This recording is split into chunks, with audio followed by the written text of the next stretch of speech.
بسم اللہ الرحمن الرحیم۔ ناظرین، آپ نے قرآن کی ایک آیت یقیناً سن رکھی ہوگی۔ قرآن میں اللہ تعالیٰ ارشاد فرماتا ہے، بسم اللہ الرحمن الرحیم، محمد رسول اللہ والذین معہ اشداء علی الکفار رحماء بینہم۔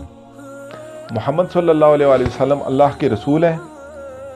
اور ان کے جو ساتھی ہیں، والذین معہ، اور ان کے جو ساتھی ہیں، اشداء علی الکفار، وہ کفار پر سخت ہیں، رحماء بینہم،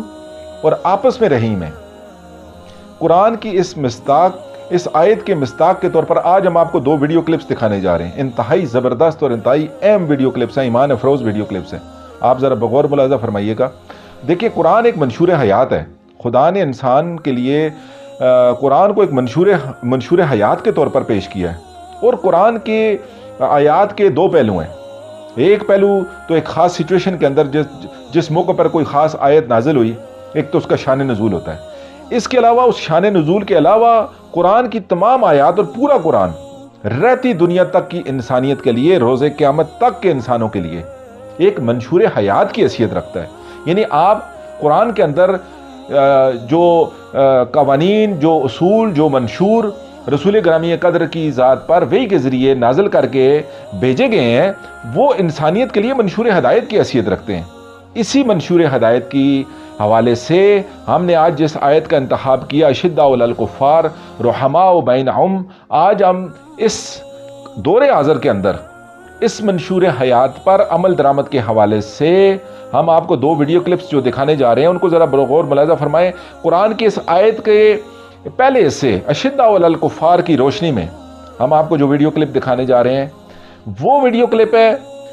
ایران کے سپریم لیڈر آیت اللہ العظمیٰ، رہبر انقلاب اسلامی آیت اللہ العظمیٰ امام سید علی خامنائی کا ایک ویڈیو کلپ ہے کہ جب اسرائیل نے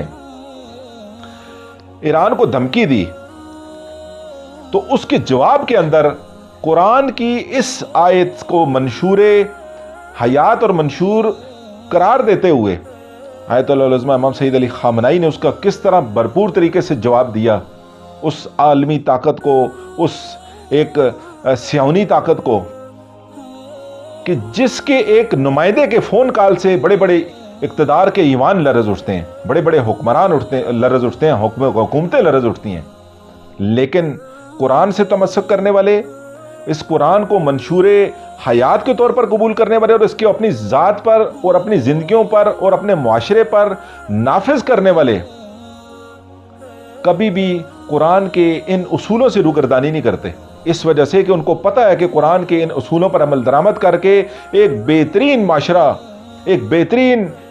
انسانی معاشرہ جو ہے وہ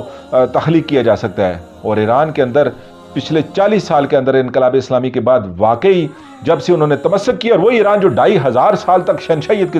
زیر سایہ زندگی بسر کرتا رہا، لیکن جب انہوں نے ساری دنیا کے نظاموں سے، ساری دنیا کی تہذیبوں سے، ساری دنیا کے دیے ہوئے منشور حیات سے جو ہے وہ روگردانی کر کے اللہ ہی منشور حیات کی طرف جب انہوں نے توجہ کی اور اس سے تمسک کیا اور اس کو اپنی زندگیوں میں اس کو نفاذ کیا، تو ان کا معاشرہ، ان کی زندگیاں بدل کے رہ گئیں۔ جب اسرائیل نے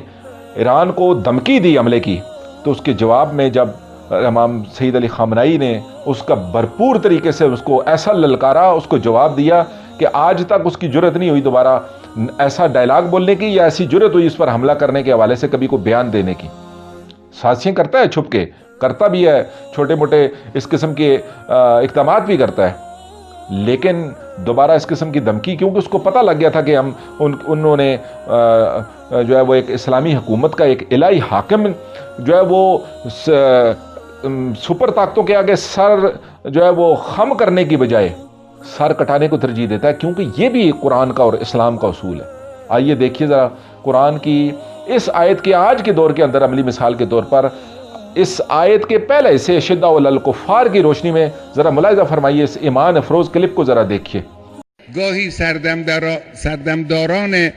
رژیم صهیونیستی ما رو تهدید هم میکنن، تهدید به حمله نظامی میکنن، اما به نظرم خودشون هم میدانند و اگر نمیدانند بدانند که اگر غلطی از اونها سر بزند جمهوری اسلامی تل آویو و حیفا رو با خاک یکسان خواهد کرد.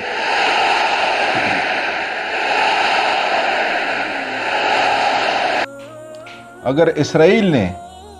ایران پر حملہ کرنے کی غلطی کی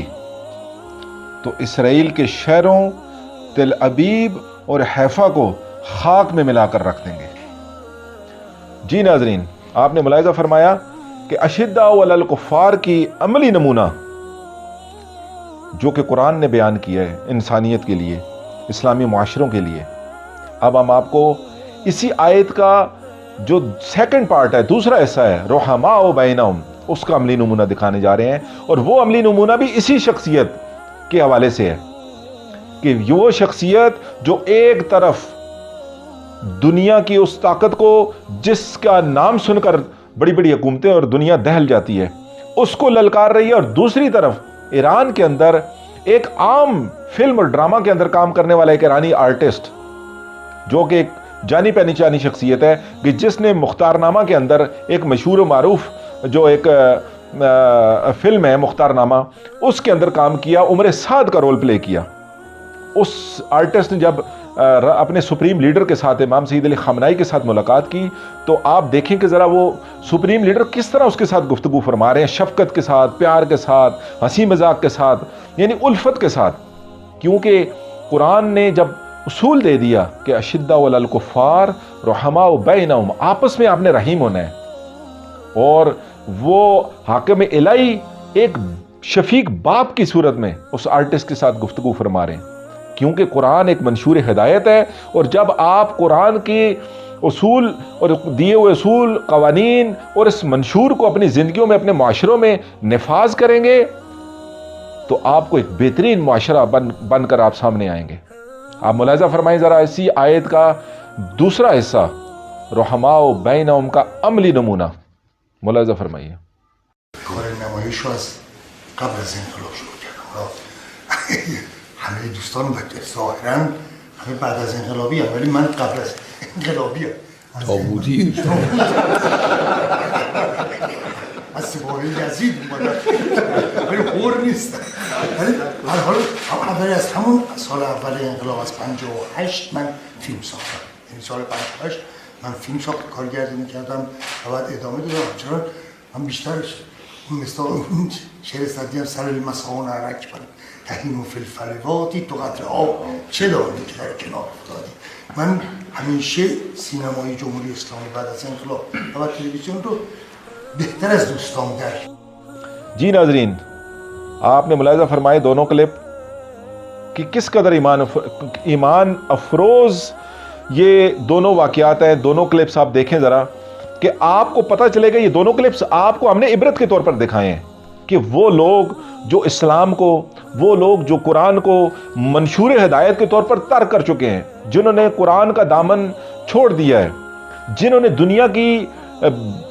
باطل تہذیبوں میں ان کی آغوش میں جا کر پناہ لینے کی کوشش کی ہوئی ہے، جنہوں نے باطل نظاموں کو اپنے لیے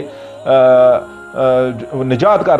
راستہ قرار دے دیا ہے، یہ ان کے لیے عبرت کے طور پر ہم نے پیش کیے ہیں۔ لہٰذا ان دونوں کلپس کو اپنے لیے درس عبرت کے طور پر دیکھیے اور اس سے سبق حاصل کریے اور ایک بہترین معاشرہ خلق کرنے میں اپنے حصے کا رول ادا کریے۔ شکریہ۔